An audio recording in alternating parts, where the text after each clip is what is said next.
Educated मुसलमान को ये फर्क नहीं पड़ता है कि हिंदू कैंडिडेट को वोट दे या सपा को वोट दे, कांग्रेस को दे या बीजेपी से कोई ऐसा परहेज नहीं। पर मेरे काम करने की शैली में परिवर्तन है। ये बात सही है कि हर दिशा में बरेली में विकास हो रहा है। बस निष्पक्ष हो, हमें कोई पक्षपात अपने पक्ष में नहीं चाहिए, लेकिन हम चाहते हैं ईवीएम से ना हो।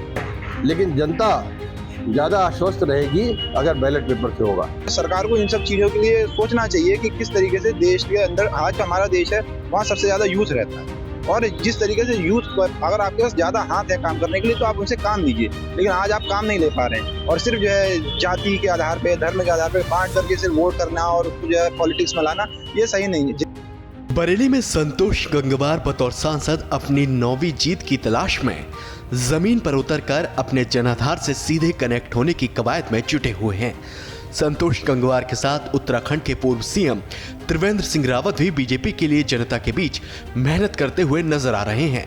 संतोष गंगवार को फिर से जीत की उम्मीद है। वास्तव में हम लगातार बरेली का प्रतिनिधित्व कर रहे हैं लोकसभा में, पर मेरे काम करने की शैली में परिवर्तन है। मैं पूरे 5 साल तक क्षेत्र में सक्रिय रहता हूं और लोगों की समस्याओं का समाधान करता हूं। ये बात सही है कि हर दिशा में बरेली में विकास हो रहा है। मैं अगर प्रदेश की बात करूं तो हमारा मानना है कि 80 सीटों में अधिकांश सीटें भारतीय जनता पार्टी को मिलेंगी। सब इस बात को समझते और जानते हैं, और जिस ढंग से योगी और मोदी जी का काम चल रहा है, बरेली उत्तर प्रदेश में एक तरफा फैसला आएगा, ये सब इस बात को समझते हैं। और हमारा मानता है कि मानना यह है कि जो हमने लक्ष्य दिया है 400 पार का, हम सहयोगी दलों के साथ मिलकर इस लक्ष्य को आसानी से पार करने का काम करेंगे। हम इतना ही मानते हैं कि इस बार लोगों ने मन बना लिया है कि वो आदरणीय मोदी जी के नेतृत्व में देश को चलाना चाहते हैं। संतोष गंगवार के सामने विपक्षी गठबंधन इंडिया की ओर से सपा प्रत्याशी चुनावी मैदान में हैं। सपा प्रत्याशी प्रवीण सिंह जनता के मुद्दों पर बीजेपी की पोल खोलते हुए नजर आ रहे हैं और ईवीएम पर इशारों में सवाल उठा रहे हैं। जब चुनाव संतोष जी लड़े, माननीय संतोष जी लड़े और 8 बार सांसद रहे, तो उन्होंने जब 8 बार में कुछ नहीं किया, तो वो शख्स अब 9वीं बार में अगर जीत गया तो उसको क्या मोटिवेशन होगा। 5 साल बाद उनकी वरिष्ठता और हो जाएगी, वो और वरिष्ठ होंगे और अनुभवी हो जाएंगे, 81 वर्ष के हो जाएंगे, तो दूसरा चुनाव लड़ना नहीं उन्हें। तो जब पिछली बार जब उन्हें लड़ना था तब काम नहीं कर पाए, तो अब कैसे करेंगे। तो क्षमता की बात है। वो नाकारापन जो रहा एक सांसद के रूप में, वो सबने देखा है। तो वो चुनाव होगा तो ये निश्चित रूप से बहुत ही रोचक चुनाव होगा। बस निष्पक्ष हो, हमें कोई पक्षपात अपने पक्ष में नहीं चाहिए, लेकिन हम चाहते हैं ईवीएम से ना हो। और ईवीएम से होगा तो भी जिस तरह की व्यवस्था है, मुझे नहीं लगता कि कोई गड़बड़ कर पाएंगे। लेकिन जनता ज़्यादा आश्वस्त रहेगी अगर बैलेट पेपर से होगा। चौतरफा सियासत के बीच जनता अपने मुद्दों पर मुखर है और वो बता रही है कि इस बार उन्हें कैसी सरकार चाहिए। विकास की बात तो करती है, लेकिन दिल्ली में आप देख रहे हैं किसानों के साथ कितना बड़ा अत्याचार कर रही है, कैसे आंसू गैस के गोले दाग रहे हैं, रबड़ गोलियां चलवाई जा रही है। ये विकास है? इसका असर होगा? बिल्कुल असर होगा। देश 70% आबादी देहात में बसती है हिंदुस्तान में। किसानों के साथ कितने जुल्म और ज्यादतियां कर रही है सरकार।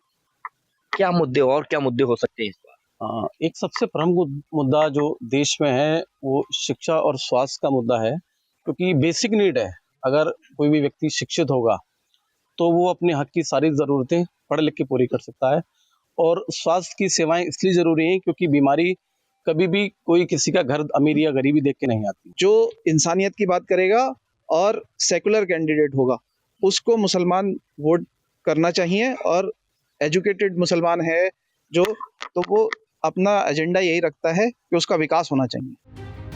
लोग खुलकर बता रहे हैं कि बरेली में इस बार किन मुद्दों पर वोट पड़ेगा और जनता अपनी किन मांगों पर अपना प्रतिनिधि तय करना चाहेगी। हमारी पेंशन की मांग 1/1/2004 से केंद्र सरकार ने बंद कर दी थी। पेंशन ओपीएस में ला दिया, ओपीएस को हटा के एनपीएस में ला दिया, और स्टेट गवर्नमेंट ने 1/4/5 से ये हमको एनपीएस में ला दिया।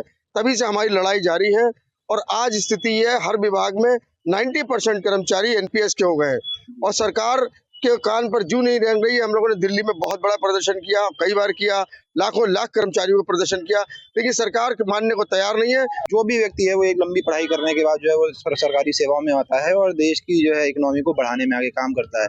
लेकिन जिस तरीके से जो है नौकरी को जो है आज जो है संविदा पे किया जा रहा है, ठेकेदारी को जो आगे बढ़ाया जा रहा है, ठेके पे दिया जा रहा है लोगों को, इससे सबसे बड़ी बात यह है कि उनको बेसिक पे नहीं मिल रहा है। हमारे देश में बेसिक पे जैसी कोई चीज ही नहीं है ना। और लगातार जो है आप ये समझ लीजिए कि इससे जो है वो जो है सिक्योरिटी कॉम्प्रोमाइज हो रही है। अगर आप जो है अग्निवीर जैसे कंसेप्ट लेकर के आ रहे हैं, आप देखिए लोगों में तैयारी करने का जो है क्रेज खत्म हो गया है ना।